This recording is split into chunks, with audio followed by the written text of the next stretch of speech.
Hi guys, welcome back to Anvesh chats. ఇవాళ hot topic ఏంటిదంటే, మొన్ననే ఏపీ పాలిటిక్స్లో లడ్డు వివాదం ఎంత దుమారం లేపిందో మనందరికీ తెలిసిందే. అది సద్దుమణిగేలోపే మళ్ళీ తెలంగాణ పాలిటిక్స్లో ఇంకొక దుమారం అయితే హాట్ టాపిక్గా మారిపోతుంది. అదే మన Telangana minister endowment, environment and forest minister Konda Surekha గారు చేసిన వ్యాఖ్యలు అయితే చాలా దుమారం అయితే లేపుతున్నాయి.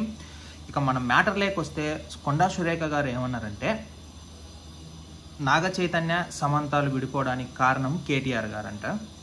ఎన్ కన్వెన్షన్ కూలిపోకుండా ఉండాలంటే కేటీఆర్ గారు సమంతాన్ని నా దగ్గరికి పంపాలి, అప్పుడే మీ ఎన్ కన్వెన్షన్ అయితే కూలిపోకుండా ఉంటుంది అని అంటే, నాగార్జున గారు సమంతను ఒప్పించేందుకు ప్రయత్నం చేస్తే సమంత గారు అయితే ఒప్పుకోలేదు. దానివల్ల అయితే గొడవలు అయ్యి డివోర్స్ అయితే అయిందని కొండా సురేఖ గారు స్టేట్మెంట్ చేసిండ్రు.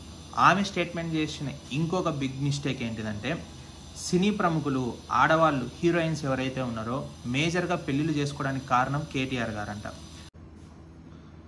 ఇక తను ఆ మాటలు అన్నప్పటి నుంచి సమంత, నాగ చైతన్య, నాగార్జున గారు కూడా వెంటనే రియాక్ట్ అయిపోయినారు. ఏమాత్రం సైలెంట్గా అయితే ఉండకుండా. సమంత గారు అయితే క్లియర్గా పొలిటికల్ యాంగిల్లోకి అయితే నన్ను అయితే అస్సలు లాగద్దు, మ్యూచువల్ రెస్పెక్ట్తోనే మేమైతే డివోర్స్ తీసుకున్నామని అయితే చెప్పిండ్రు.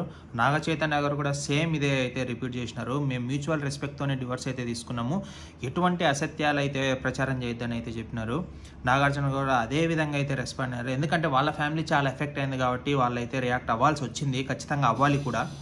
అసలు ఈ దుమారం అంతా ఎందుకు లేపిందంటే, బీఆర్ఎస్ కార్యకర్తలు కొండా సురేఖ గారిని ఆన్లైన్లో చాలా దారుణంగా ట్రోలింగ్ అయితే చేసిండ్రు. ఈ స్టేట్మెంట్ ఇచ్చే ముందు ఎక్కడ ట్రోలింగ్ చేసిండంటే, బీజేపీ ఎంపీ అయితే ఉన్నారు కదా రఘునందన్ రావు, ఆయన కొండా సురేఖ గారు ఒక కార్యక్రమంలో పాల్గొంటే దాన్ని అయితే వీళ్ళు మార్ఫింగ్ చేసేసి షాదీ ముబారక్, కళ్యాణ లక్ష్మి ఆ చెక్కులు పంపిణీ చేశారని దారుణంగా అయితే ట్రోలింగ్ చేసిండు కొండా సురేఖ గారిని. తను ఏదో పెళ్లి చేసుకున్నట్టు వాళ్ళిద్దరిది అట్లా ఇలా మార్కింగ్ చేసేసిండ్రు.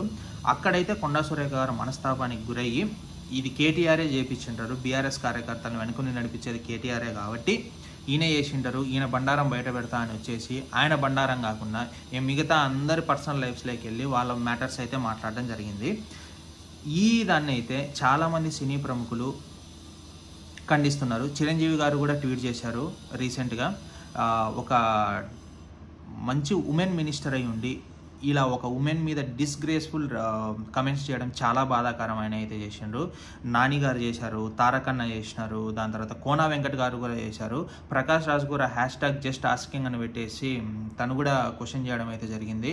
ఇది ఇలానే ఉంటే కన్నా సినీ ప్రజల బతుకులు చాలా నీచనంగా మీరు పోర్ట్రే చేయడానికి ట్రై చేస్తున్నారు, ప్రతి ఒక్కరూ ఇలానే ఉంటారని అనుకుంటున్నారు. ఇప్పటికే సినీ వాళ్ళ మీద చాలా అంటే చాలా తక్కువ రెస్పెక్ట్ అయితే ఇస్తున్నారు. చాలా ఇష్యూస్ వల్ల మీరు లేనిపోని ఇష్యూస్ని మళ్ళీ తెచ్చి ఇక్కడైతే పెడుతున్నారని చాలామంది సీరియస్ అయితే ఉన్నారు. ఆ సినీ ఇండస్ట్రీ మొత్తం కొండా సురేఖ గారి మీద చాలా అంటే చాలా సీరియస్గా ఉన్నారు. అందరూ ట్వీట్ చేయడం అయితే మొదలుపెట్టిండ్రు. ఈ ట్వీట్లన్నిటికీ తను సమాధానం చెప్పింది. కొండా సురేఖ గారు ఇవాళ ఉదయం అయితే రీసెంట్గా ట్వీట్ అయితే చేసినారు. మళ్ళీ నేను ఏది సమంతానైతే వ్యక్తిగత జీవితాన్ని ఉద్దేశించి అనలేదు, నా టార్గెట్ కేటీఆర్ మాత్రమే. స్వశక్తిగా ఎంతో కష్టపడి వచ్చిన మహిళలంటే నాకు ఎంతో రెస్పెక్ట్ ఉంది వాళ్ళ మీద, అటువంటి వారిలో సమంత గారు కూడా ఒకరు. ఒకవేళ తన అభిమానులు కానీ ఎవరైనా బాధపడి ఉంటే, తన కుటుంబ సభ్యులు కానీ వ్యక్తిగతంగా తను బాధపడి ఉంటే కన్నా బేషరతుగా నేనైతే క్షమాపణలు చెప్తున్నానని అయితే చెప్తుంది. పబ్లిక్గా మీడియా ముందుకు వచ్చి ఏదేదో మాట్లాడేసి వాళ్ళ పర్సనల్ లైఫ్స్ అన్ని లాగేసి అది నిజమో కాదో అని మాట్లాడిన తర్వాత ట్విట్టర్లో మళ్ళీ ఇలా చేస్తే కన్నా అది నమ్ముతారా నమ్మరా అనేది తెలియదండి. జనాల్లోకి మాత్రం చాలా వరకు వెళ్ళిపోయింది. ఎందుకంటే కొండా సురేఖ గారు స్టేట్మెంట్ ఇచ్చే కంటే ముందే కేటీఆర్కి సమంత, రకుల్ప్రీత్ సింగ్ ఇలా చాలా మందికి అయితే లింక్స్ పెట్టి చాలా దారుణంగా సోషల్ మీడియాలో ట్రోలింగ్స్ అయితే అవుతూనే ఉంటాయి. ఇక వాటిని కరెక్ట్ అన్నట్టు కొండా సురేఖ గారు వచ్చి స్టేట్మెంట్ ఇవ్వడం అనేసి చాలా మందికి అయితే ఇది నమ్మశక్యంగా లేదు. ఎందుకంటే ఎవరో నాలాంటోడు పబ్లిక్ వచ్చి వాళ్ళకి లింక్ ఉందంట, ఎల్రా బాబు చూసినాం పో అంటారు. ఒక రెస్పెక్టబుల్ పొజిషన్లో ఉండి, మినిస్ట్రీ పొజిషన్లో ఉండి వచ్చి మీరు ఇలాంటి వ్యాఖ్యలు చేయడం అయితే నాకైతే అంత కరెక్ట్ అయితే అనిపించట్లేదు. ఇన్ కేస్ మీకు గొడవలు ఉండొచ్చు, పొలిటికల్ ఎజెండా అయితే అది పార్ట్ ఆఫ్ ది గేమ్ అనుకొని మీరు ఎంతైనా తిట్టుకోండి పొలిటికల్గా.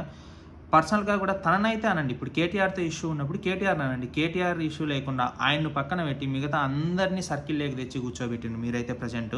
ఇది వచ్చేసి జరిగింది.